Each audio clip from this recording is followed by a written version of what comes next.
필립 얀 씨가 세계 여러 나라를 다니며 강연하고 또 책도 쓰고 하는데요. 꼭 살고 싶은 나라가 있는데 그 나라가 바로 스웨덴이라고 하는 나라랍니다. 왜냐하면 사람들이 기본적으로 그렇게 정직하다는 거예요. 스웨덴에서는 물건을 살 때 거스름 돈을 내가 제대로 받았나 안 받았나 그렇게 걱정할 필요가 없다고 합니다. 왜냐하면 내가 혹시라도 거스름 돈을 제대로 안 받았으면 가게 주인이 나중에 뒤쫓아 와서라도 그 거스름 돈을 준다는 거예요. 그런데 이 필립 얀 씨가 한 번은 책을 보고 깜짝 놀라는 일이 있었다고 합니다. 그것은 뭐냐면 유럽의 거의 모든 나라가 200년 가까이 하나님께 한결같이 했던 기도가 있었대요. 그게 뭐냐면 하나님 바이킹족으로부터 우리를 지켜주소서 아멘이라고 하는 이 기도를 밥 먹을 때나 또 잠자기 전에나 이렇게 수시로 하나님 앞에 이 기도를 드렸다는 거예요. 그런데 지금 이 스웨덴 사람들이 그 바이킹족의 후예라고 하는 것입니다. 늘 다른 민족들 침략하고 약탈하고 빼앗고 죽이던 그 민족의 그 바이킹족의 후예가 이 스웨덴족이라는 겁니다. 하나님께서 유럽인들이 200년 가까이 하나님께 드렸던 그 기도에 응답하셨다는 거죠. 어, 여러분 교회가 반드시 해야 하는 기도 가운데 하나는 뭐냐면 나라와 민족을 위한 기도입니다. 그것은 교회에게 주신 거룩한 사명이죠. 그리고 하나님께서 반드시 그 기도에 응답하셔서 또 나라와 민족을 구원하시고 또 새로운 놀라운 부흥을 주실 것들을 우리가 또 사모하며 기대해야 하는 것이죠. 오늘 이 시편 66편은 기도하면 이렇게 응답받는구나 라는 것을 기록해 놓은 놀라운 감사와 찬양의 시입니다. 17절에 보면 나는 주님께 도와달라고 내 입으로 부르짖었다. 내 혀로 주님을 찬양하였다라고 이 시편 기자가 기록을 해놓고 있습니다. 하나님께 도와달라고 부르짖었다는 거죠. 그리고 이 시편 기자는 하나님의 응답을 받습니다. 3절에 보면 하나님께 말씀드려라 주님께서 하신 일이 얼마나 놀라운지요. 그리고 나서 이 본문에 하나님이 하신 일들을 기록을 하고 있습니다. 6절을 보면 홍해를 가르신 하나님을 노래하고 있습니다. 하나님이 바다를 육지로 바꾸셨으므로 사람들은 걸어서 바다를 건넜다. 거기에서 우리는 주님께서 하신 일을 보고 기뻐하였다. 9절에는 하나님께서 하나님의 백성을 지키셔서 보호하신다는 것을 노래합니다. 우리의 생명을 붙들어 주셔서 우리가 실족하여 넘어지지 않게 살펴주신다. 10절부터 12절을 보면 고난을 당하고 시련을 당하고 연단받았던 것도 감사해 합니다. 10절부터 보겠습니다. 하나님 주님께서 우리를 시험하셔서 은을 달구어 정련하듯 우리를 연단하셨습니다. 우리를 그물에 걸리게 하시고 우리의 등에 무거운 짐을 지우시고 사람들을 시켜서 우리의 머리를 짓밟게 하시니 우리가 물속으로 뛰어들었습니다. 그러니까 하나님께서 주신 이 고난과 시련이 어느 정도였냐면 사람들로부터 머리가 짓밟힘을 당해서 불 속으로 혹은 물 속으로 뛰어들어야만 했던 때가 있었다는 거죠. 근데 12절 하반절을 보면 지나가 보니까 그것도 감사하다는 거예요. 그러나 주님께서 우리를 마침내 건지셔서 모든 것이 풍족한 곳으로 이끌어 주셨습니다.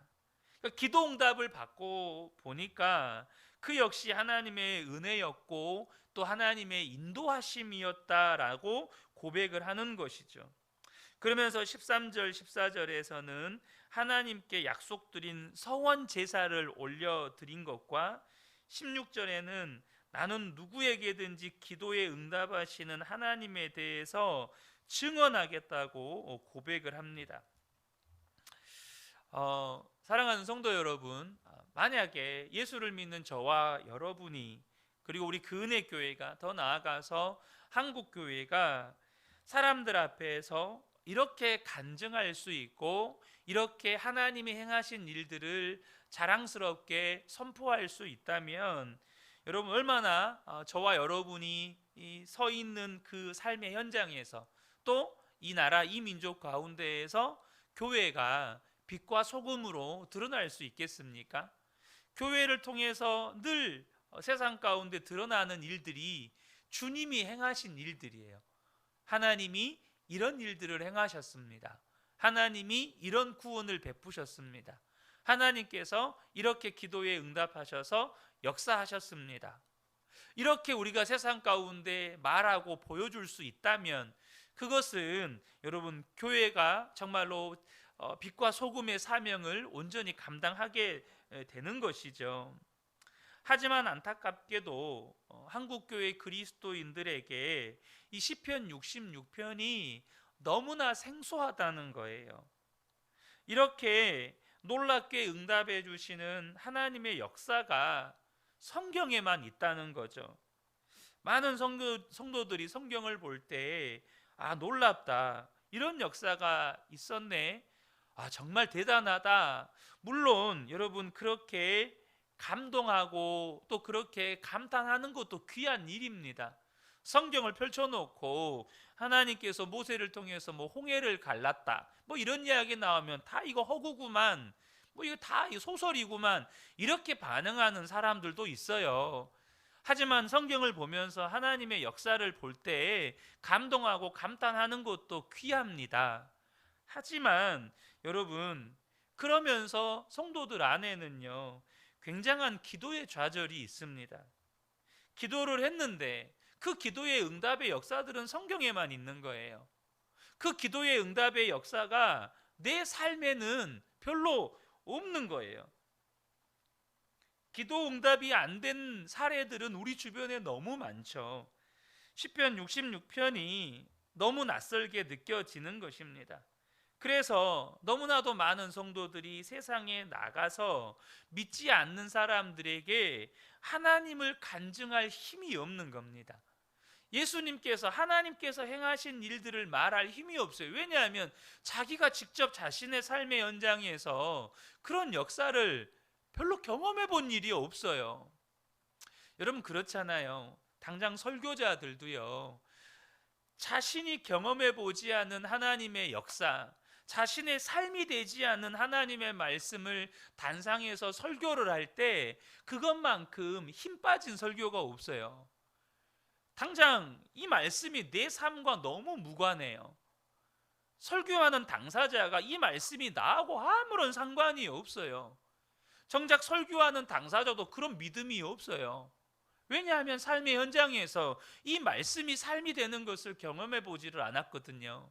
그러니까 말씀을 전하면서도 본인 안에도 확신이 없을 때가 있어요.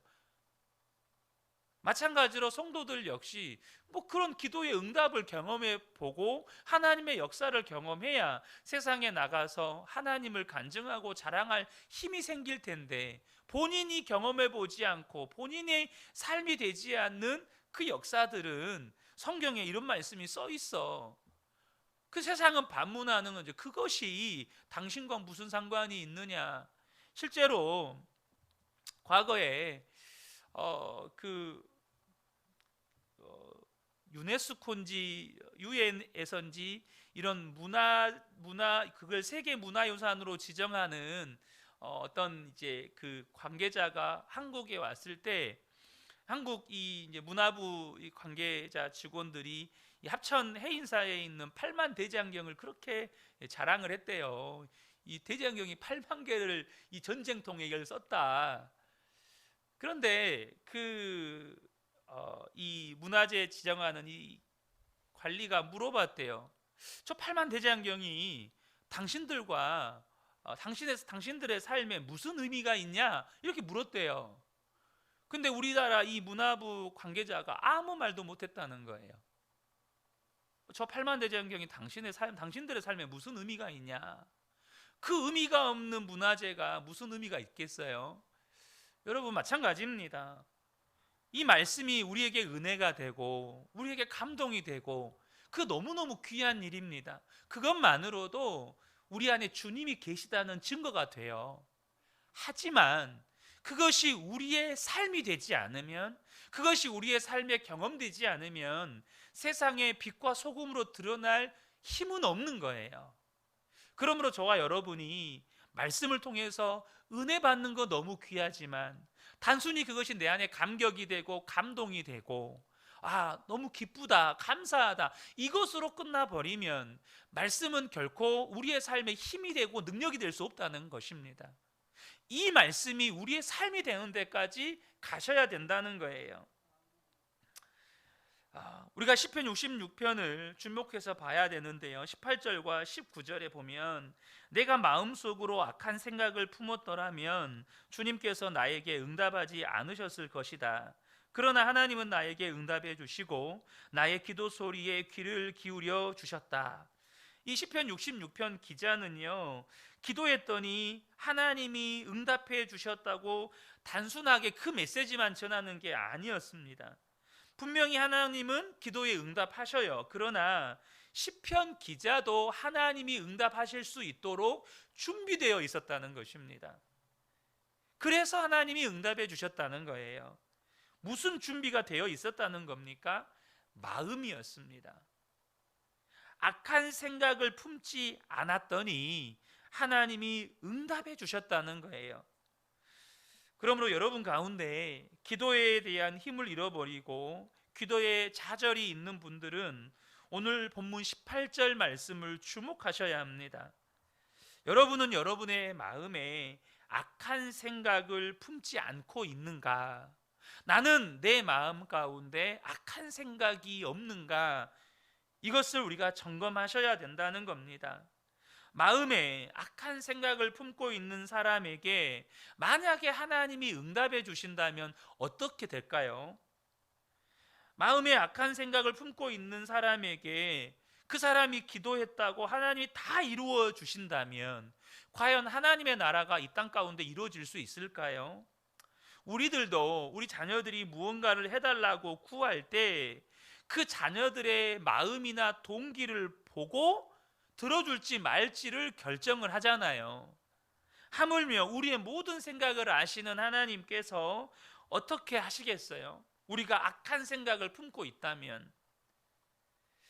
그러므로 우리가 이제는 기도할 때 분명하게 점검하고 하셔야 될 것이 뭐냐면, 하나님은 분명히 우리의 기도에 응답해 주시기를 원하십니다. 그렇지만 기도하는 우리도 우리의 마음이 준비되어 있어야 한다는 겁니다. 그것은 내 마음 안에 악한 생각을 품지 않는 것입니다. 그런데요, 이게 어려운 일이에요. 당장 우리가요, 그러지 않아요? 누군가로부터 마음 상한 일이 있어요. 마음 상한 일이. 그런데 우리 보통 누군가로부터 상처를 받거나 마음 상한 일이 있으면 당장 우리는요, 어떤 기도를 하죠? 처음에는 이제 내 속에 있는 상한 마음을 하나님 앞에 막 고백을 하죠. 그러면서 보통 많은 분들의 기도가 하나님 저 사람 바꿔주세요. 하나님 저 사람 변화시켜 주세요. 근데 이런 기도에만 계속 머물러 있다면 이유는 하나예요. 왜 저 사람을 계속해서 변화시켜 달라고, 저 사람을 바꿔달라고만 기도를 할까요? 내 마음 안에 그 사람을 아직 용서하지 못하는 마음을 품고 있는 겁니다. 그 사람만을 변화시켜 달라고, 그 사람만을 바꿔달라고 기도하고 있다는 것은 아직 내 마음 안에 그 사람을 용서하고 사랑하는 마음이 없다는 뜻이에요. 그래서 하나님께서 어쩌면 그 기도를 늦추고 계시는지도 몰라요. 아직 내 안에는 그 사람을 용서할 마음 없고, 그 사람을 사랑할 마음 없고, 그 사람에 대해서 그 아픈 마음을 계속 품고 있는데, 하나님께서 어떻게 그 기도에 응답하셔서 그 사람만 바꾸실 수 있을까요? 여러분, 이미 우리는 경험해 봤어요. 상황이 바뀌고 환경이 바뀐다고 해서 내가 바뀌는 게 아니에요. 상황과 환경이 바뀐다고 해서 사람이 바뀌는 게 아닙니다. 여러분, 우리는 그러잖아요. 하나님, 제가 이만큼 벌고 싶어요. 그러면 나는 만족할 것 같아요. 그래서 하나님이 그만큼 벌게 해주셨어요. 만족이 됩니까? 이게 한 번, 두 번은 막 만족이 돼요. 두 번, 세 번, 네 번 넘어가면 이젠 내 마음 가운데 또 다른 욕심이 차고 올라와요. 더 많이 벌고 싶어요. 이게 만족이 안 되는 거예요. 그러니까 상황이 바뀐다고 해서 내 마음이 변화되는 게 절대 아니라는 겁니다. 그러면 여러분, 우리도 정말 이제는 우리의 기도가 하나님이 응답하실 수밖에 없는 우리의 마음이 준비되어져야 하잖아요. 우리가 악한 생각을 품지 않고 살아야 되잖아요. 문제는 우리 속에는요, 우리가 육신을 가지고 있는 이상 악한 생각, 그러니까 육신적인 생각은 끊임없이 우리 속에서 일어납니다. 여러분, 우리가 죽기 전까지는요, 육신적인 생각이 내 속에서 일어나지 않을 거라는 기대를 하시면 안 돼요. 마귀가 끊임없이 우리 속에, 나도 내 의사와 상관없이 악한 생각을 심기도 하고 뿌리기도 하고, 또 나를 충동하기도 하고, 또 내 삶의 상황과 형편에서 그런 일들이 일어날 때 어떻게 내 마음을, 악한 생각을 품지 않고 지킬 수 있는가, 내 마음을 준비할 수 있는가? 그 답은 너무나도 단순하고 명료합니다. 그것은 우리가 예수님을 믿어도 정말로 똑바로 믿어야 한다는 겁니다. 많은 분들이 예수님을 믿을 때 예수님이 나의 죄를 지시고 십자가에서 죽으셨다는 거, 그리고 3일 만에 부활하셨다는 거, 이것만 믿어요. 그러나 그것만으로는 절대 내 마음에 악한 생각을 품지 않을 수 없어요. 저와 여러분이요, 예수를 믿을 때 이제 정말로 분명하게 믿으셔야 돼요. 정말 나의 죄를 지시고 십자가에서 죽으시고 부활하신 그 주님이 이제 내 마음에 오셨다는 것을 분명하게 믿으셔야 한다는 겁니다. 예수님이 내 마음에 오셔서 내 생명이 되시고 내 주인이 되시고 내 왕이 되셨어요. 그래서 예수를 믿는다는 건 마음이 완전히 새로워지는 거예요. 왜냐하면 내 마음의 주인이 바뀌었거든요. 내 마음에 왕이 바뀌었기 때문입니다. 그래서 여러분, 마음에 악한 생각을 품지 않게 된 사람은 누굴까요? 예수님이 마음의 왕이 된 사람입니다. 예수님이 마음에 정말로 주님이 된 사람이 마음에 악한 생각을 품지 않게 되는 사람이에요. 악한 생각이 생각나지 않는 사람이 아니고요, 악한 생각은 예수님이 마음의 왕이 되셔도 마귀가 부어주기도 하고 막 이런 생각들이 나요. 하지만 예수님이 마음의 왕이 되면 악한 생각이 품어지지가 않는다는 거예요. 닭이 계란을 품고 계속해서 이것이 이제는 부화되잖아요. 악한 생각을 품고 있으면 어떻게 돼요? 나중에 부화해요. 그 악한 생각이 내 삶의 언어와 행실로 나타난단 말이에요. 내 삶의 부화가 돼서 열매가 돼버려요. 하지만 예수님이 내 마음의 왕이 되시면 악한 생각이 내 안에서 일어나고 마귀가 심어주고 하더라도 그것이 품어지지 않게 된다는 겁니다. 그것이 내 삶의 언어와 행실로 열매 맺어지지 않게 된다는 거예요. 이게 얼마나 큰 은혜입니까? 우리가 예수님을 바로 믿으면, 그래서 내 마음이 악한 생각을 품지 않도록 예수님이 마음의 왕이 되시면 강력한 기도에 힘이 생기는 겁니다. 예수님을 바로 믿으니까 우리가 내 마음이 하나님이 응답해 주실 수밖에 없는 삶을 사는 거죠. 요한복음 15장 5절에 나는 포도나무요 너희는 가지라, 그가 내 안에 내가 그 안에 거하면 사람이 열매를 많이 맺나니 나를 떠나서는 너희가 아무것도 할 수 없음이라. 예수님을 내 마음에 모시고 살면 반드시 열매는 맺어집니다. 그것이 우리의 삶에 응답받을 수밖에 없는 기도의 열매로 맺어지는 거예요. 사랑하는 성도 여러분, 그러므로 저와 여러분이 이제는 정말로 마음에 이제는 악한 생각이 품어지지 않도록 날마다 예수님을 왕으로 모시고 살아가시는 은혜가 있으시기를 예수님의 이름으로 축복합니다. 예수님이 마음의 왕이 되시면 마귀가 아무리 내 속에 악한 생각을 막 쏟아 부어 주어도 그게 품어지지가 않아요. 그러면 내 안에 계시는 분은 예수님이시니까 우리는 기도를 하더라도 그 기도가 하나님이 응답하실 수밖에 없는 기도의 삶을 살게 되는 것이죠. 이 새벽에 함께 예배한 우리 모든 성도님들이 오늘 하루를 살아갈 때도 마음에 악한 생각이 품어지지 않도록 예수님을 왕으로 모시고 그 주님 순간순간 바라보며 살아가시는 복된 분들 되시기를 예수님의 이름으로 축복합니다. 아멘.